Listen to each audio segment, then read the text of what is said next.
Welcome to Vegan Finds, where we're going to turn this into this. Moroccan meatballs over brown basmati rice. Alright, so we're going to be making Moroccan meatballs today. And Moroccan meatballs was a favorite of ours before going vegan. And since going vegan, we haven't made it since. But now that there are some really good meatless ground meat type products out there, we're going to try and make our favorite dish completely vegan. So we're going to be using the Meatless Farms meat. We're going to be using currants. If you cannot find currants, you can use raisins in this dish. Currants is more traditional, but they tend to be hard to find. We actually had to go to an Indian shop to find these. We're going to give a little zest of orange in this dish as well, and your typical Moroccan spices. We may even do a series on Morocco. We haven't cooked Moroccan food in quite some time, and actually Moroccan food is some of our favorite type of food to eat. Normally speaking, this would be served over couscous, but we cannot find vegan, gluten-free couscous anywhere. If you know of a brand that's out there, please let us know so we could check it out and try and see if we can't get some. So we're going to put this over some rice. So let me get started and I will show you how to make this right now. Okay, so into our mixing bowl, we're going to put in a little more than a quarter cup of the currants. A quarter cup? Yep, a quarter cup of diced onion. Half a cup of breadcrumbs. These are vegan and gluten-free, obviously. A half a teaspoon of oregano.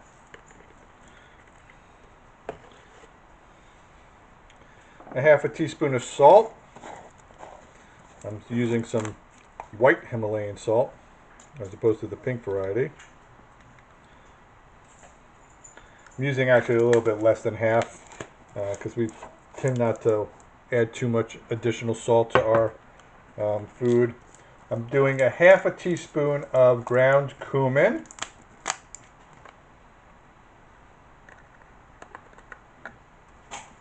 Oh, it smells good.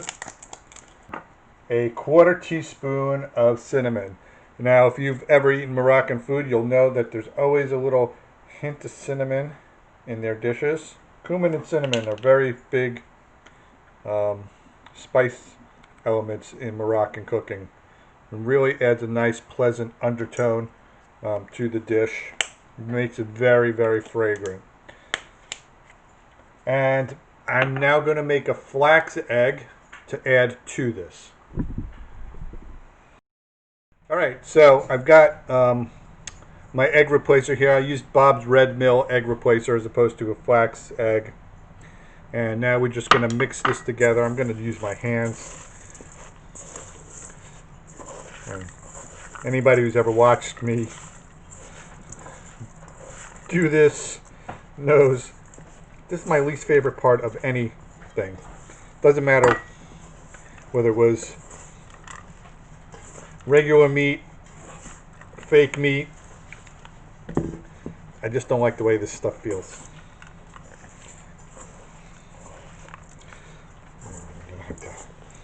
And you really just want to get this all well incorporated into it because you're going to turn, obviously, this into meatballs. So we want to make sure that everything is well distributed among the meat, as it were.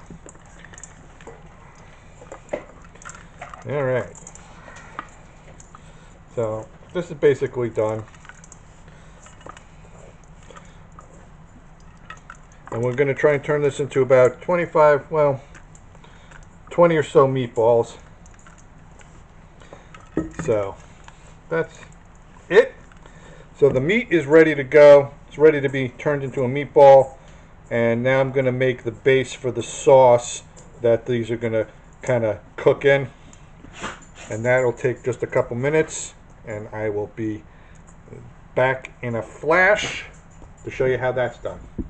Okay, so in order to make the sauce that our meatballs are going to braise in, it's very similar to obviously what goes into the meat. So I got a 1/4 teaspoon of cinnamon that goes in.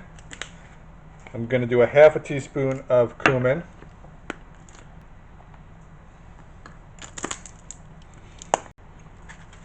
Okay, so I'm adding a 1/2 teaspoon of fenugreek seed. And a 1/4 teaspoon of cayenne pepper. That's red pepper to a lot of folks. You can add as much or as little as you like. I'm adding slightly more than a 1/4 since I only have a 1/2 teaspoon measure. I'm going to add some salt. So a 1/2 teaspoon of salt. And what I'm going to do is I'm going to take my box grater and I'm going to grate up some orange zest right into that and add a can, 1 28-ounce can of crushed tomatoes. Okay, so here's our can of crushed tomatoes that we're adding here. Just going to give that a stir. And we're going to set this aside.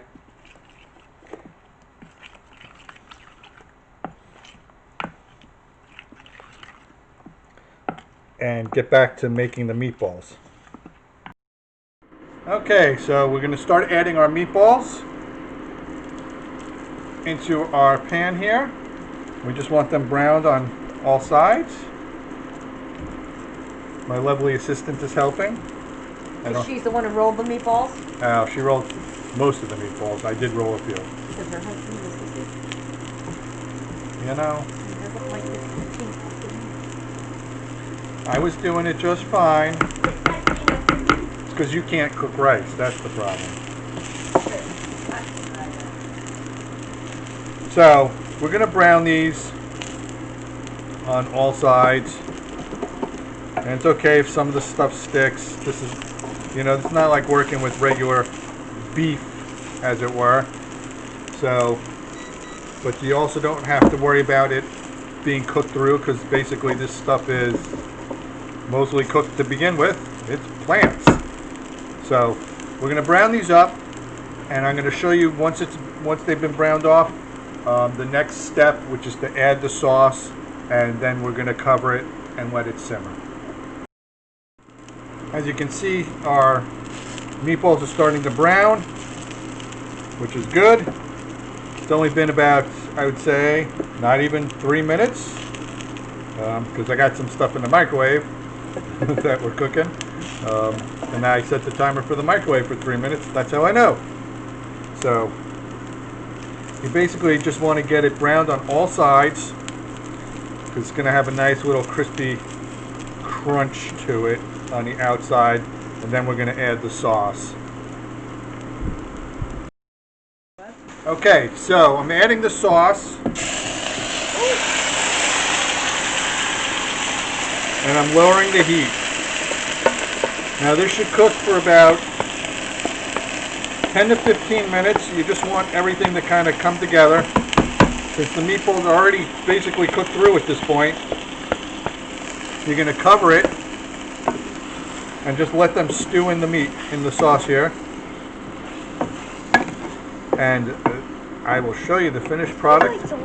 Okay, so here's the finished product. We got some Moroccan meatballs. I put it over some brown basmati rice. You can use, like I said, if you can find vegan couscous, that would be the traditional way to do it. Since we can't find any, we put it over some rice. You don't actually have to put it over rice, but that's basically it. So if you like these recipes, please click the notification bell, give us a thumbs up, hit subscribe, follow us on Instagram, leave a comment, follow us on Facebook, follow us on Twitter, follow us on TikTok if it's still around. Not that we TikTok at all. But anyway, be safe, be well, enjoy, and we'll be back with another recipe real soon.